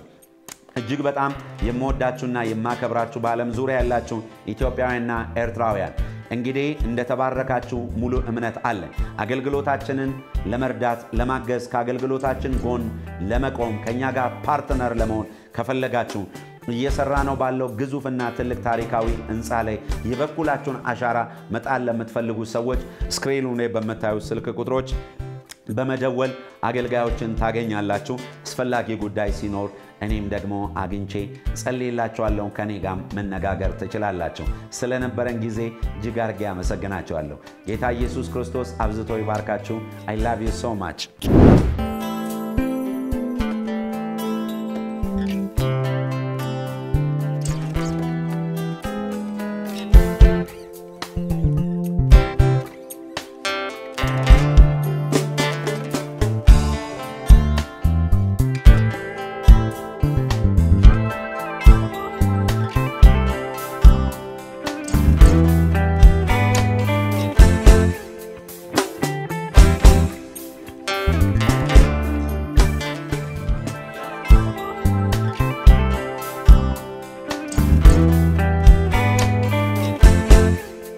ሻሎም ሻሎም። እጅግ በጣም የተወደዳችሁና የተከበራችሁ በዓለም ዙሪያ ሁሉ ያላችሁ ወገኖች የእግዚአብሔር ጸጋና ሰላም በረከት በያላችሁበት ስፍራ ይድረሳችሁ። እንግዲህ በነበረን ፕሮግራም በነበረን የትምህርት ጊዜ እጅግ በጣም እንደተባረካችሁ እንደታነጻችሁ ሙሉ እምነት አለኝ። ምናልባት በዚሁ አጋጣሚ ጌታ ኢየሱስ ክርስቶስን የሕይወቴ ጌታና አዳኝ አድርጌ መቀበል እፈልጋለሁ የምትሉ ሰዎች ካላችሁ ምናልባት ትኖራላችሁ ብዬም ደግሞ እገምታለሁ። ምክንያቱም የእግዚአብሔር ቃል ሲናገር የመዳን ቀን ዛሬ ነው እርሱም አሁን ነው ይላል። ስለዚህ ይህን ፕሮግራም የመከታተል እድል ያገኛችሁ የተወደዳችሁ አባቶቼ፣ እናቶቼ፣ እህቶቼና ወንድሞቼ ልጆቼ የምትሆኑ እባካችሁ እንግዲህ ሰው በመድር ላይ ባለ ሰዓት ሊወስን የሚገባው አንድ ትልቅ ውሳኔ ቢኖር እርሱም ኢየሱስ ክርስቶስን የሕይወቱ ጌታና አዳኝ አድርጎ የመቀበል ውሳኔ ነው። መንግሥተ ሰማያት እውነት ናት፣ ሲኦልም እውነት ነው። በክርስቶስ ኢየሱስ አምነው የዳኑ ሰዎች ወደ ዘላለም መንግሥት ወደ መንግሥተ ሰማያት ይሄዳሉ። በክርስቶስ ኢየሱስ ደግሞ ባለማመን እምቢ ብለው ያመጹ ሰዎች ለሰይጣንና ለመላእክቱ ወደ ተዘጋጀው ወደ ገሃነመ እሳት ይሄዳሉ። ለተቀበሉት በስሙ ለሚያምኑት ለነርሱ የእግዚአብሔር ልጆች የሆኑ ዘንድ ስልጣንን ሰጣቸው ይላል። ስለዚህ ጌታ ኢየሱስ ክርስቶስን የሕይወታችሁ ጌታ አዳኝ አርጋችሁ የምትቀበሉበት ቀን ዛሬ ነው፣ እርሱም አሁን ነው። ስለዚህ ወንድሞቼና እህቶቼ፣ እናቶቼና አባቶቼ ጊዜ መፍጀት የለባችሁ። አሁን ልባችሁን ክፈቱ። የሕይወት ጌታ በራፋችሁ ቆሞ እደጃፋችሁ ቆሞ ያንኳኳል። የልባችሁን በር ከፍታችሁ ወደ ውስጣችሁ አስገቡት። እሱ እረፍትና ሰላም የዘላለምን ሕይወት ይሰጣችኋል። ስለዚህ ማንም በክርስቶስ ቢሆን አዲስ ፍጥረት ነው፣ እነሆ አሮጌው አልፏል፣ ሁሉ አዲስ ሆኗል። ወደ አዲስ ፍጥረት የሕይወት ሥርዓት የምንገባበት ብቸኛው መንገድ ኢየሱስ ክርስቶስን የሕይወታችን ጌታኛ አዳኝ አርገን በመቀበል ነው። ስለዚህ ምናልባት ከዚህ ቀደም በጌታ የነበራችሁ በክርስቶስ ኢየሱስ አምናችሁ በልዩ ልዩ ምክንያትም ባካርጋችሁ ያላችሁ ሰዎች ካላችሁ ለእናንተም ጊዜው አረፈደባችሁ። የሚወዳችሁ የሚያፈቅራችሁ አምላክ የምህረት እጆቹን ዘርግቶ ዛሬም ይጠብቃችኋል። ልባችሁን ክፈቱ። እንደገና የንስሐን ዕድል ሰጥቷችኋል። ይህ ቀን የእናንተ ነው። አንድ የእግዚአብሔርን ቃል ክፍል አነብና ከዛ በኋላ ከኔ ጋር አብረን የንስሐ ጸሎት እንጸልያለን። ሮሜ ምዕራፍ 10 ከቁጥር 9 ጀምሮ እንደዚህ ይላል። ኢየሱስ ጌታ እንደሆነ በአፍ ብትመሰክር እግዚአብሔር ከሙታን እንዳስነሳው በልብ ብታመን ትድናለህ። ሰው በልቡ አምኖ ይጸድቃል፣ በአፉ መስክሮ ይድናል ይላል። መጽሐፍ በእርሱ የሚያምን ሁሉ አያፍርም ይላልና በአይሁዳዊና በግሪክ ሰው መካከል ልዩነት የለምና አንዱ ጌታ የሁሉ ጌታ ነውና ለሚጠሩት ሁሉ ባለጠጋ ነው የጌታን ስም የሚጠራ ሁሉ ይድናል ዛሬ ስሙን ብትጠሩ መዳን የዘላለም ሕይወት ይሆንላችኋል እንግዲህ ጌታ ኢየሱስ ክርስቶስን የሕይወታችሁ ጌታና አዳኝ አርጋችሁ ለመቀበል የተዘጋጃችሁ ሰዎች አሁን ከኔ ጋር እንዲሁም ደግሞ በንስሐ ለመመለስ የተዘጋጃችሁ ሰዎች እኔ የምጸልየውን ጸሎት ከኔ ጋር ትላላችሁ ባላችሁበት ስፍራ እኔ ምለውን ትላላችሁ እግዚአብሔር ሆይ እኔ ኃጢአተኛ ሰው ነኝ ከዛሬ ጀምሮ ዓለምን ሰይጣንን እክዳለሁ ኢየሱስ ክርስቶስን የሕይወቴ ጌታ አዳኝ አድርጌ እቀበላለሁ ኃጢአቴን በሙሉ በክርስቶስ ደም ደምስሰው ስሜንም በሕይወት መጽሐፍ ላይ ጻፈው ልጅ ስላረከኝ ስለተቀበልከኝ አመሰግናለሁ ከዛሬ ጀምሮ አዲስ ፍጥረት ሆኛለሁ ዳግምም ተወልጃለሁ የእግዚአብሔር ልጅ ሆኛለሁ ኢየሱስ ክርስቶስ ጌታ እንደሆነ በልቤ አምናለሁ እግዚአብሔርም ከሙታን እንዳስነሳው በአፌ መሰክራለሁ በአብ በወልድ በመንፈስ ቅዱስ አንድ አምላክ ስም አሜን እንኳን ደስ አላችሁ ይህንን የንስሐ ጸሎት ከኔ ጋር አብራችሁ የጸለያችሁ አባቶቼ እናቶቼ እህቶቼና ወንድሞቼ ልጆቼም የምትሆኑ በዚህ ሰዓት የዘላለምን ሕይወት አግኝታችኋል ስማችሁ በሕይወት መጽሐፍ ላይ ተጽፏል ኃጢአታችሁ በሙሉ በክርስቶስ ኢየሱስ ደም ተደምስሷል ስለዚህ ምንድነው ማድረግ ያለባችሁ መጽሐፍ ቅዱስን አንብቡ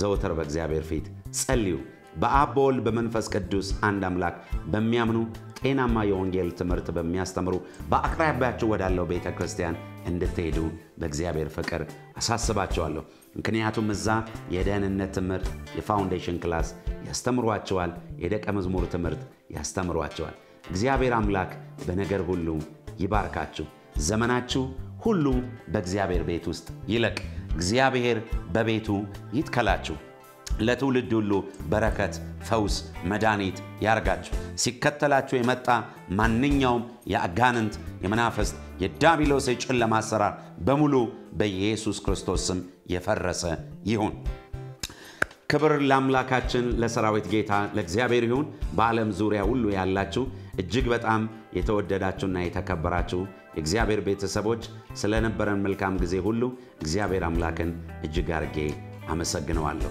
ልዩ ልዩ አይነት ጥያቄ ቢኖርባችሁ ከስክሪኑ ስር በመታዩ ስልክ ቁጥር በመደወል ልታገኙን ትችላላችሁ ወዳችኋለሁ ወንድማችሁ ሐዋርያው ዲዲያ ጳውሎስ ነኝ ከኢትዮጵያ ናዝሬት አዳማ ተባረኩልኝ I love you so much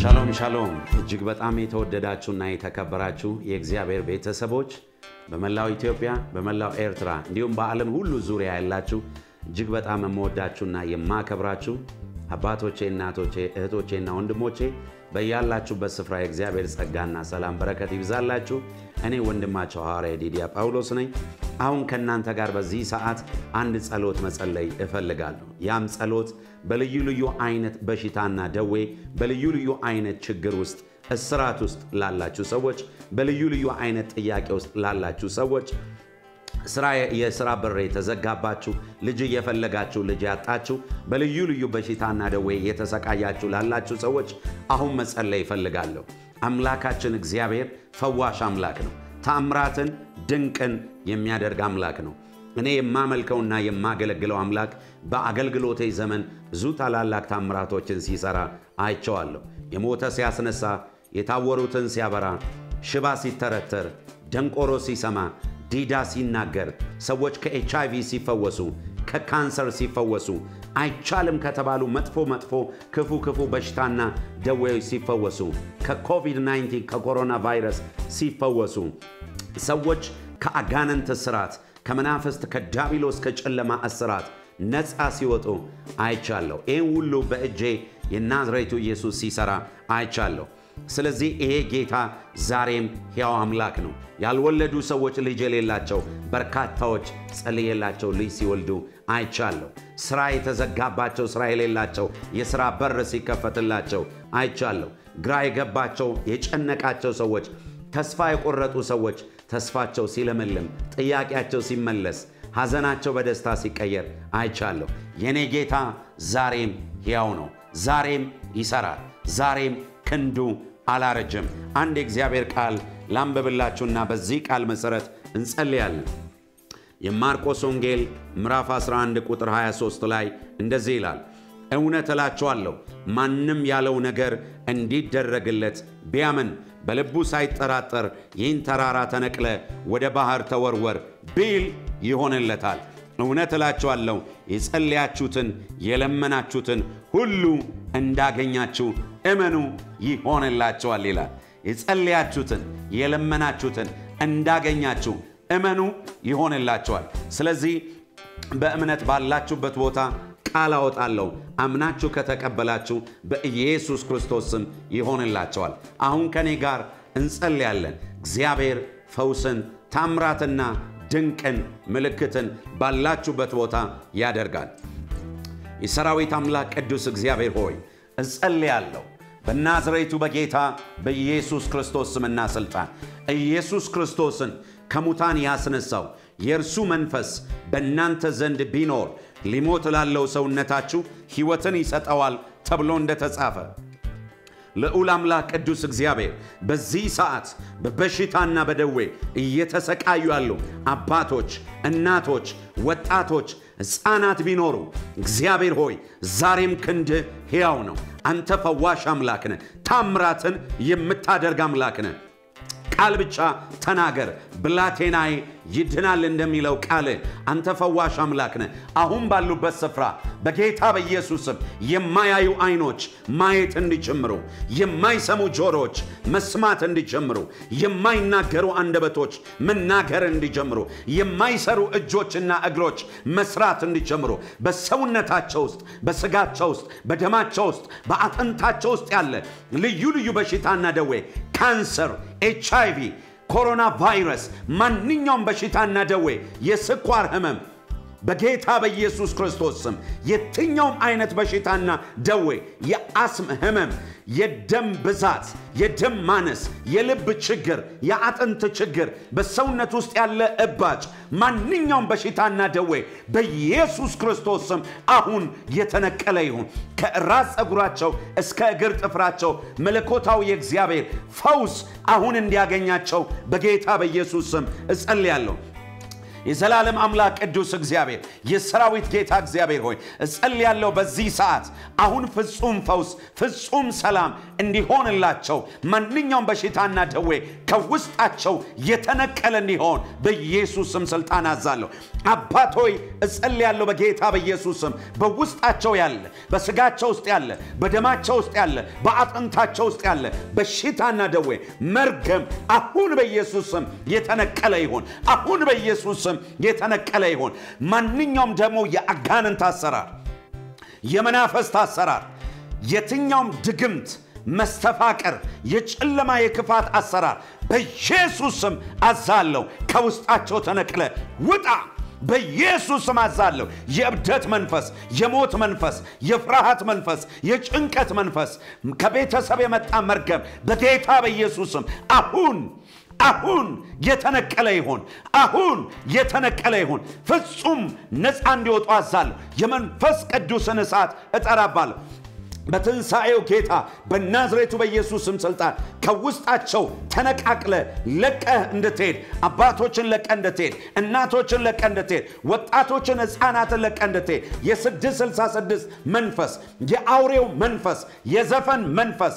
የዝሙት መንፈስ የማስተርቤሽን መንፈስ የትኛውም ኢየሱስ መንፈስ በኢየሱስ ክርስቶስም አዛለሁ ሙሉ በሙሉ ለቃቸው ውጣ በኢየሱስ ስም ውጣ ፍጹም ፈውስ ፍጹም ነፃ መውጣት ይሁንላችሁ አባት ሆይ በዚህ ሰዓት ብዙዎችን ስለፈወስክ ብዙዎችን ነፃ ስላወጣ የኔ ጌታ አመሰግናለሁ እግዚአብሔር አብ እግዚአብሔር ወልድ እግዚአብሔር መንፈስ ቅዱስ ክብር ለስም ይሁን ጌታ ሆይ ጸልያለሁ በናዝሬቱ በጌታ በኢየሱስ ስም በዚህ ሰዓት የሥራ በር የተዘጋባቸው በራቸው ይከፈት ልጅ የሌላቸው ልጅ በኢየሱስ ክርስቶስ ስም እንዲሰጣቸው እጸልያለሁ ልጆችን መታቀፍ እንዲሆንላቸው በኢየሱስ ክርስቶስ ስም እጸልያለሁ የዘላለም አምላክ ቅዱስ እግዚአብሔር ሆይ ግራ የገባቸው የተጨነቁ በፍርሃት ውስጥ ያሉ አሁን ሰላም ይሁንላቸው አሁን ደስታ ይሁንላቸው አሁን በኢየሱስ ስም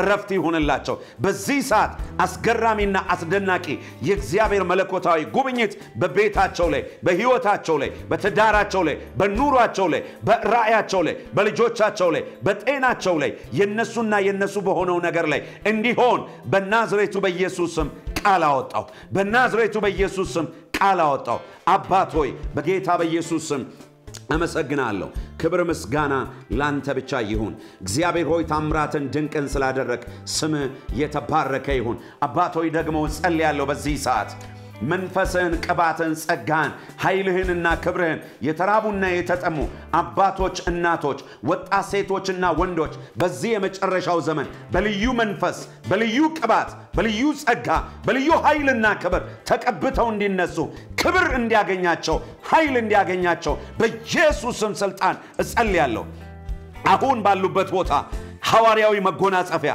የነቢያት መጎናጸፊያ የረኝነት መጎናጸፊያ የአስተማሪነት መጎናጸፊያ የወንጌላዊነት መጎናጸፊያ ልዩ ልዩ የመንፈስ ቅዱስ ስጦታዎች ያገኛቸው የጥበብ ስጦታ እግዚአብሔር ሆይ የእውቀት ስጦታ የእምነት ስጦታ የፈውስ ስጦታ የታምራት ስጦታ የትንቢት ስጦታ መናፍስቶችን የመለየት ስጦታ በልዩ ልሳን የመናገር ስጦታ ልሳኖችን የመተርጎም ልዩ ስጦታ በኢየሱስ ክርስቶስ ስም አሁን ይለቀቅላቸው ባሉበት ቦታ ልዩ የሆነ ያንተ ህልውና ያንተ መገኘት ቤታቸው ይሙላው የቃል ራብና ጥማት የጸሎት አቅምና ጉልበት ይለቀቅላቸው የጽድቅ የቅድስና አንተን የመፍራት የትህትና የፍቅር መንፈስ ይብዛላቸው አባት ሆይ አመሰግናለሁ ክብር ለታላቅና ለገናናው ስም ከዘላለም እስከ ለዘላለም ይሁንለት አሜን እጅግ በጣም የተወደዳችሁና የተከበራችሁ በዓለም ዙሪያ ያላችሁ የእግዚአብሔር ቤተሰቦች ወገኖች ሁሉ ስለነበረን ጊዜ ጌታን እጅግ አድርጌ አመሰግናለሁ እግዚአብሔር ታምራትን አድርጓል እግዚአብሔር ያደረገላችሁን ደግሞ ምስክርነት ስክሪኑ ላይ በመታዩት ቁጥር በመደወል ምስክርነታችሁን ንገሩን ምክንያቱም ምስክርነት ማለት ቴስቲሞኒ ዱ ኢት አጌን ማለት ነው እንደገና ደግመ ሌላ ታምራት አድርግልኝ ማለት ነው እግዚአብሔር ሲያደርግላችሁ ሲሰራላችሁ ዝም አትበሉ ለስሙ ክብር ምስክርነታችሁን ንገሩ በነበረን ጊዜ ሁሉ እጅግ እንደተባረካችሁ እጅግ እንደታነጻችሁ ሙሉ እምነት አለኝ ስለዚህ የመንፈስ ቅዱስ ኃይል የክርስቶስን ቤተክርስቲያን ይሄንን ራእይ ሰፖርት ማድረግ የምትፈልጉ ሰዎች በሙሉ ስክሪኑ ላይ በመታየው ስልክ ቁጥር በመደወል ከኛ ጋር አጋር ፓርትነር አብሮ ሰራተኛ መሆን ትችላላችሁ ለእግዚአብሔር ለአምላካችን የሚሳነው ነገር የለም ለእግዚአብሔር ለአምላካችን የሚሳነው ነገር የለም ለእግዚአብሔር ለአምላካችን የሚሳነው ነገር የለም እግዚአብሔር አምላክ ዛሬም ትላንትም ታምራትን ነገም እስከ ለዘላለም በማድረግ ይቀጥላል እጅግ በጣም ወዳችኋለሁ እጅግ በጣም አከብራችኋለሁ ስለነበረን ጊዜ ሁሉ የእግዚአብሔር ስም ከዘላለም እስከ ለዘላለም የተባረከና የተቀደሰው እኔ ወንድማችሁ ሐዋርያ ዲዲያ ጳውሎስ ነኝ በእያላችሁበት ስፍራ የእግዚአብሔር ጸጋና በረከት ይብዛላችሁ ኦፊሻል የሆነውን ትክክለኛ አካውንታችንን አፖስቶል ኦፍ ጋድ ዲዲያ ጳውሎስ የሚለውን ሰብስክራይብ በማድረግ በየጊዜው የሚለቀቀውን ፕሮግራማችንን መጠቀም ትችላላችሁ ጸጋን መካፈል ትችላላችሁ ጌታ ኢየሱስ ክርስቶስ አብዝቶ ይባርካችሁ እጅግ በጣም እወዳችኋለሁ I love you so much